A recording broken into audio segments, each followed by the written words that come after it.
Hi guys, and welcome to 123 IT's video on how to restore Whited00r firmware to your iDevice. Okay guys, so why would we actually want to do this? Well, I've had a lot of people ask me about how do they get certain apps to work on their old iDevice, how do they get Facebook working on their old iPhone 3G, using 4.2.1 firmware. What I've come across is the guys over at the Whited00r, they actually make custom firmware which allows you to run all the apps and features that are installed with the latest version of the iPhone, iPod firmwares. Okay, so if we have a look here, this is the iPhone 3G that we're going to restore today, and I'll just take you in and I'll just quickly show you the firmware of the device. Video is not the greatest quality, but I'll show you anyway.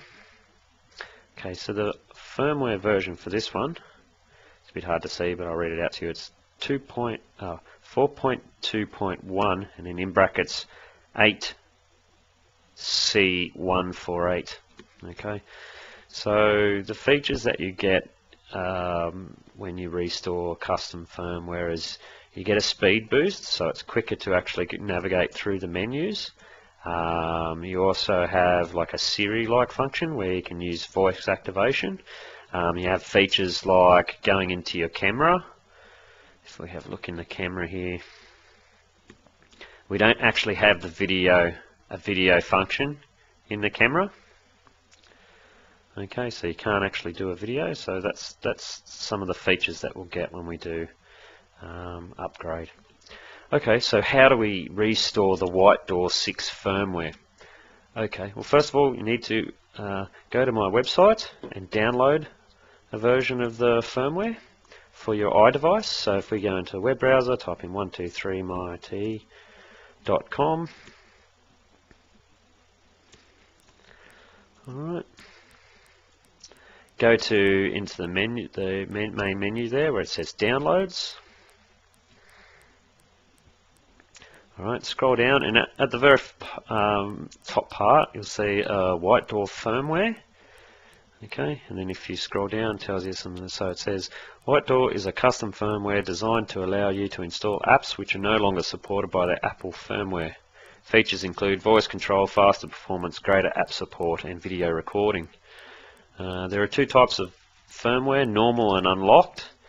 You should use Whited00r normal version if your iDevice is activated via iTunes, and if you don't need a carrier to unlock, so you're just using the original SIM card.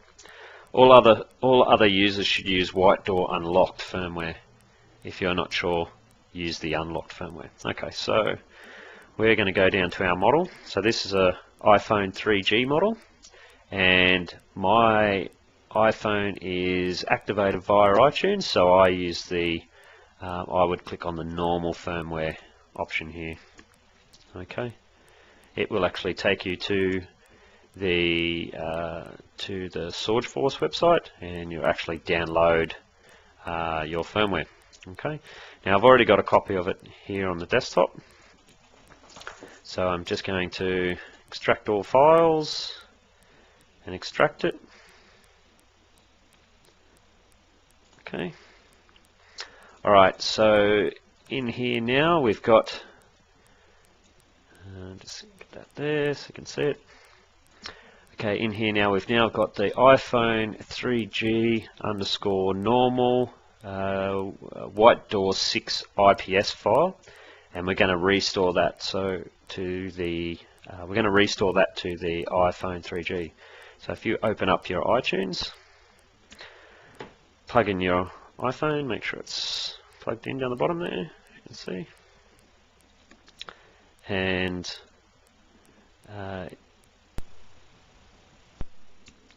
okay, and we go across to our iTunes, and what we're going to do is we're going to press the Shift key. Just give me 1 sec. Now I'll just drop the phone for a sec. press the Shift key and then click on the Restore key. The Restore button within your iTunes, and then that's when you get another window here. Okay, and then what we'll do is we'll go in and we'll select that file that we just downloaded. So the iPhone 3G_normal whitedoor6.ipsw file. Click on that, click open. Alright, we'll see the phone there now. Okay, so it says preparing iPhone for restore. Alright, so what we'll do is we will actually reload the phone and remove the old firmware, and it will actually install the new Whitedoor6 firmware. Alright, I don't know if you can really see that there, but at the moment the old phone was, the firmware number was iOS 4.2.1. Okay.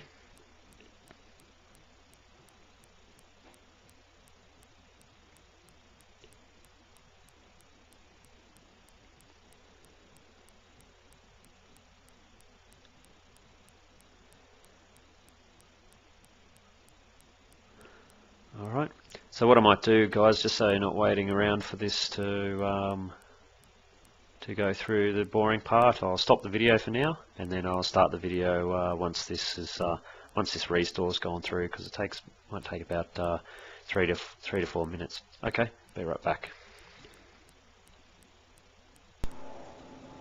Okay, guys, so this is what you should end up with. You should end up with this interface here.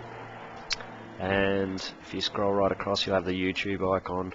You have a terminal where you can actually edit bits and pieces within your phone. You have this app market down here icon, and that will have all your apps and things in there. If you go into your camera, you should now have down the bottom, you'll have your photo. You have your photos and your video icon. And if we go into the app market, you've got these different markets that you can go into. You want the time machine one. Just have to bear with me a bit. My wireless signal's not too great where I'm sitting, so it's a little bit slow. But then you can go into, and you'll have all these apps in here. So the majority of you guys have been asking for social media apps, social networking. Go into that one.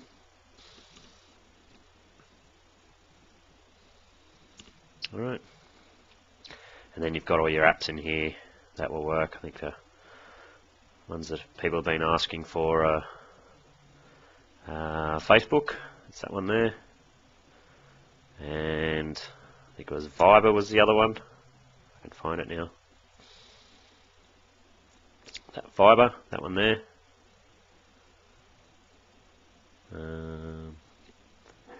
And that's it. So I'll let you guys have a play around with that. If you have any problems, just feel free to message me on the website. There was an issue with that was coming up saying USB error, but that's been fixed now. But I'm going to do a video on that later on how to fix that one. The other app that someone was also asking me about was this WhatsApp Messenger, okay, which is another good one. So if you want to install these, what you need to do is press on install as well. This sort of confused me a bit, and I thought, oh, it's not working. But then as you scroll up, you'll have please press OK and wait at the top. Alright, so if you click OK, and it will say here downloading WhatsApp Messenger IPA file. If you hit downloads, you'll actually see it downloading there. I might just slide it across a bit better, try and get a bit better wireless range. Okay guys, one of the other things too is the Siri-like function. So if you hold down the button, what is the weather like today?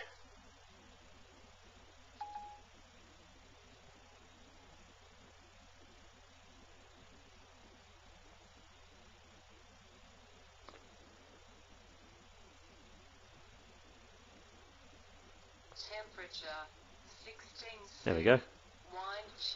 So it does actually work. I'm a bit confused about the performance boost. The performance boost hasn't really impressed me that much, but hey, you get a lot of functionality from the phone which you probably didn't have before, so it's worth a look anyway. Worst comes to worst, you can always just restore it back to the old factory settings. When you get your phone from direct from Apple, it's just a factory reset, which I'm going to put a video up of that on my website today. Alright guys, so that's pretty much it. I hope that helps some of you guys out there. Thanks for watching the tutorial. Leave a thumbs up if you found this one on YouTube for me. Make sure you subscribe and check out my website because there's loads of other good stuff on there as well. Alright guys, thanks for watching. Bye bye.